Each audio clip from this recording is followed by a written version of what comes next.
Meta Ads conference has just taken place, and I'm going to teach you about all the key things you need to know to be prepared about what's going to change over the next 12 months. Let's get into it. Hey there, and welcome to today's video. My name is Ricky Hayes, and the Meta Ads Summit has just dropped. Now let's go into the key points that I think are the most important that I'll be focused more on and teaching more about in upcoming videos. One is the event overview in Facebook ads. In just my previous videos, I was saying that I don't look at the events manager, but after watching more and doing more research, that opinion has changed, right? All of these have links, by the way, that you can go through as you see fit. But basically, there's this new thing they're calling Andromeda, and as I said, this link will be down below. There's links to have a look at yourself. Andromeda is one of the most exciting announcements in the summit. AI-powered ranking engine will dynamically match each ad with an optimal person and moment, right? That's like a marketer's heaven, right? You want to dynamically match at the right time with the right ad to the right person because they have so many data points, right? Meaning ad delivery is now more precise and relevant than ever. This isn't theoretical, it's already driving better outcomes for large ad accounts that Facebook has chosen to do these testing data on. Number two is AI-enabled ad interaction. Now this is something really, really cool that I saw. I couldn't find the video, but I saw it on someone else's to get the raw video. But you can actually talk inside of the ad. So instead of leaving Facebook, you can actually literally talk within the actual ad itself and even ask it to go and buy. So it's all voice prompts. So that basically you can then now literally go on, if you're interested in a brand, without having to go to their website. You don't even need to focus on the website. The creative does the work for you, and it has the integration through Shopify, which is absolutely amazing. This will further change the game and make it so that your website is very important, but it'll make your ads even more important. That showing off your product and getting people really engaged with the ad is really going to be a big thing. You know, image to video generation, CTA, sticker, virtual try-on, and chat first business AI. So as I said, so chat first as well, that'll be really big. The next one that I'm going to start be doing for all my brands, especially my new D2C brands, as I build up I've always been big on influencer networks, so this is absolutely fantastic, and I've seen a lot of SaaS brands already starting to do this, as well as other competitors in the e-commerce space. Meta revealed an enhanced creator collaboration tools, so Reels, trending placements, and extending license to UGC. So, you know, I'm making an AI UGC tool, which is great for startups, but for people that have already that network, being able to partner with them is fantastic. And to show you, and I'll be going through this under here, Partnership Ads Hub. So this is where you can add a partner, right? So you would add a partner, go through the prompts, put in their Facebook and that, and then it has analytics and everything and can all be drawn from that, and they're a partner and you can run their ads and then you can draw from their actual audience, right? There's studies to already show that, you know, if you're getting a 2 ROAS and then you're using, there's a difference between using an AI UGC and then using an actual influencer that holds real influence promoting your product. And if you can run that through ads, you probably get a 3 times return on ad spend, right? So that's something that I'll be very focused on, that you should be focused on as well. Build your influencer network, and then partner with them to get their content and run it through as ads. It converts extremely well because, you know, let's say you're in the jewelry niche and there's a jewelry influencer and it has 50,000 followers.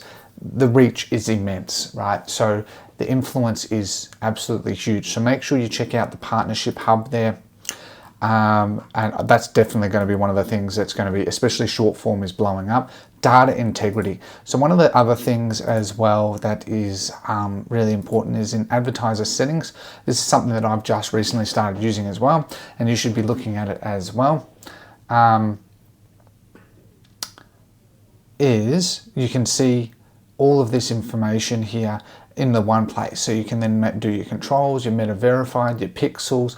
You can look at all of this. And so under here, you can look at your pixel. Hold on, pardon me, just one moment. All right, so continuing on from there as well as the data integrity. So under here, you can look at your pixel, have a look at your pixel, and you can set up your conversion API. You can have a look and manage the events manager. I said this isn't that important, but after watching more and really embracing AI, it is actually incredibly important, where a marketer's job, whether it's in you're doing it for your own brand, you're within a company doing it for a brand, whatever that looks like, having data integrity is really, really important. And you can see this is just one of my test stores that I just used for these example videos. So making sure that you have, because the AI will be trained to do more and more, the more an AI is fed, like with the pixel in the past, where the more you feed the pixel or an AI, the more data it can have. So you're going to need to learn more technical skills to troubleshoot or work with your internal dev team to then fix on as many solutions as possible. So you'll be doing a lot more tests and making sure that under your settings that everything is very optimized here as well. So that's where I'd be looking very, very deeply, and I'll be looking more as well to make sure the integrity of that, so that then as I run my ads, the team can then do everything perfectly there as well. I'm even going to be going to the extent, because I obviously use Shopify integration, but I use Google Tag Manager, making sure that as well. So I would be strongly looking into making sure your analytics is as clear as possible as well. I still don't use custom conversions, but that's really important. So, just to really help enhance the AI. And as I said, this will all be down below with these links. You can just check them. They're just articles. User behavior, using pre-click indicators. Meta is building intention-first audiences via signal modeling. So not for a clear explanation, but basically, again, just to help give more AI-related solutions, there is one of those. The incremental attribution is one of the things I've been leaning into a lot more as well. So we have the 1-day click, 1-day view, 7-day view, right? So the 1-day click is just a click, 1-day view is after 1 day, and then 7 days, so you get a bigger snapshot. The incremental attribution is in the Ads Manager, isolating real ad-driven conversions via holdout testing. So basically what it is that Facebook is further looking at the fact that a lot of the times the interaction through the ads may not be attributed into the Ads Manager, but it is actually attributed back, right? So very important to be looking into this because marketers want to have all the scope to justify their ad spend. So Facebook's further working on that as well. You can go check out, or quickly check out the article. Incremental attribution is a new approach that helps performance marketers identify the true impact of their ads by isolating incremental conversion purchases or actions that would not have occurred without the exposure of your ad. Unlike traditional attribution models that historically have just matched what happens from the ad exposure, this new approach focuses on measuring the incremental lift, right? So that is a very important shift that Facebook are making, is that basically this is them saying that they want to improve their reporting so that marketers spend more at the end of the day, right? So using AI, they can then help do that a lot more with their billions of machine points, new methodology, and real performance measurement. So with the fact of AI, it's really just going to help performance marketers to scale more aggressively, because now you're going to see a lot more clear data in the Ads Manager, which I think is very, very important. And then, as I said, incremental results. So with the native lift results and continuous holdout strategies, Meta now quantifies ad-driven conversions versus organically ones, right? So now basically, if we go back here again, I think it's the same article. Yeah, so holdout testing, a portion of your target audience is excluded from seeing your ad. This is a holdout group. The rest of your audience, your control group, continues to receive ads as usual. So by comparing conversion rates between these groups, Meta determines the incremental lift, the additional conversions your attribution is able to get, right? And part of this as well is, I'll get into this as well, is Facebook is focused very much on lifetime value and incremental results, right? So it'll help justify your cost per purchase. As I've always said, the lower cost per purchase, the better, but your ROAS will go higher from this by training your pixel and using their AI machine learning even more, because using the incremental results, you're going to see more purchases come through. You'll see a higher ROAS naturally as well as then they're going to be attributing lifetime value, and you can actually control this, and I'll be showing that as well.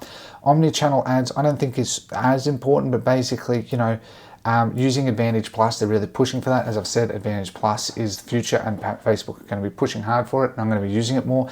Their goal is to make it so you basically put in your billing, and then you say, you know, I want to run a campaign, and it does the rest. It does the creatives, it does the copy, it does everything, right? Because at the end of the day, that's what they want. So that then small businesses, because that's what they're focused on, will get it. Agencies will still be here to look at really in-depth scaling approaches, of course, which will be super important.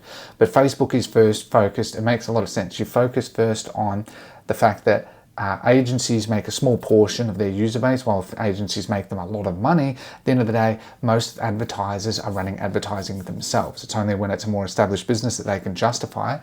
So by focusing more on the fact of, well, how can we build it so that without an agency, someone can run ads? Fantastic. Then when they scale, they'll probably need an agency, because most of them don't know it that well, and it does require an advanced skill set. Okay, so but omni-channel ads is going to become more important. You can see here Reels, WhatsApp, Threads, right? You can see they're going to be pushing hard for Threads. They've been pushing hard the last 12 months for WhatsApp, but Threads is going to be their next thing that they're going to be pushing really hard. As you can see, Facebook is now really trying to make it so that a single campaign, as much as possible, does all the legwork, omni-channel ads, lifetime value. And that's where the most exciting one that I learned is value rules. Now, not in all business managers does it have this.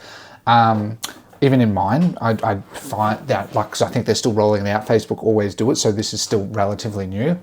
I found in one of my business managers it does. I don't know the criteria. It's funny, this business manager is actually my test one, and it has it, whereas my live ones, it doesn't. Makes no sense. But this is a fantastic thing where it'll help you control this. So under here as well, advertiser settings is what you should be using more as well, where you can use audience segments. Once you have audience segments defined of your people that are buyers, not buyers, that helps train it perfectly. And then you can have things like your advantage, so you can test, apparently I'm not eligible, whatever, in this test ad account, to narrow it down to use the AI optimization. So you're going to see that this is going to be their new sort of central hub for advertisers. They're really going to be pushing hard for this. But you can see here value rules, right? The value rules is what's really, really important here. So we can create a new rule. You always have to agree to the terms that it actually will, as a result, increase your cost per purchase. But you will see a higher ROAS. I've always said that the more cost per purchase is better. But again, at the end of the day, what trumps all of that, because historically it's always been that you want to work on the back end of Shopify, and I must admit this excites me a lot, and I still keep that focus. But if you can get a better, more expensive cost per purchase, but your lifetime value is better, lifetime value trumps everything, right? Because lifetime value, once someone buys and they buy and buy again, most of the time it's through email marketing, most of the time they just come back to your brand and buy again. With referral marketing, the sky is the limit, right? So I will actually pay more for my cost per purchase and see a lower ROAS, but I think that will be negated by the incremental attribution, by the fact that it will increment it back. So I think that it'll weigh out, but you're going to have the benefit of an even better customer. So if we go create new rule, so you choose your criteria, so let's say it's gender, and let's say my brand that I'm building is fashion, women. You can add multiple criteria, right? So I'm just going to add one. So I know that, because what this does is that it will spend between men and women for both across the whole ad account, right? So we're talking any type of campaign, cold, remarketing, post, rebuy, existing customers, pardon me. But you can say, no, for all of these, because this is what the advertiser rules does, is it touches the whole ad account by default on the back end, that I want to increase by 50%. Because let's say, again, a perfect example, jewelry business, right? Men buy jewelry for their partners, wives, all of that, right? But it'll be sporadic. It might be for a birthday, it might be for Christmas, or things like Valentine's Day, whatever that might look like. Throughout the rest of the year, they won't, right? So, you're probably wasting money. Whereas the women, they will buy and they'll buy again, because that's sort of where it goes. Whereas if it was like a men's brand, let's say I'm very passionate about lawn mowing, that I'll buy again. So if I had a lawn mowing business, I would say, well, men mostly buy because women don't. Women might be the ones that buy once, but men are the ones that buy all the sprays, all the fertilizers and everything. And so you can control this. So you can make any of these rules, and we'll just give it a rule name. You can add up to 10 rules, right? So you can add up to 10 rules, and you can go through age, gender, location. The main ones that I'm going to be focusing on is gender and age. I mainly focus on a number of countries. So over time, you know, you look at country and then placement. Now, this is the other cool thing as well is that, you know, shorts and reels and that and UGC is becoming bigger. So I'm noticing Instagram Reels does really, really well for e-commerce. And you know, depending on your age demographic. So this is where you'll probably want to put gender, age, and placement would be the main ones that most people use, I think, and then location as well, even down to the states, which is pretty damn neat, right? So, you know, like town, city, location, country, etc. You get my point. So I'm just going to remove that one. Next, women priority, whatever. There we go. And obviously you can always edit these at any stage or delete them. And there you go. And now you've just further optimized where your cost per purchase will go up, but your ROAS with the incremental attribution will be a lot better because you're also going to get a much better lifetime value. I don't fully understand how they do it, but they've been able to figure that out, right? So those are pretty much the main 9 things that I'm going to be testing because I'm building a new D2C brand and I'll be revealing all of this as I build it. I'm getting the suppliers. It's going to be around the women's niche and I'm also building another one and I'll be showing this all transparently and going through this all live to make it as clear and crystal clear to everyone as possible as I go down this path.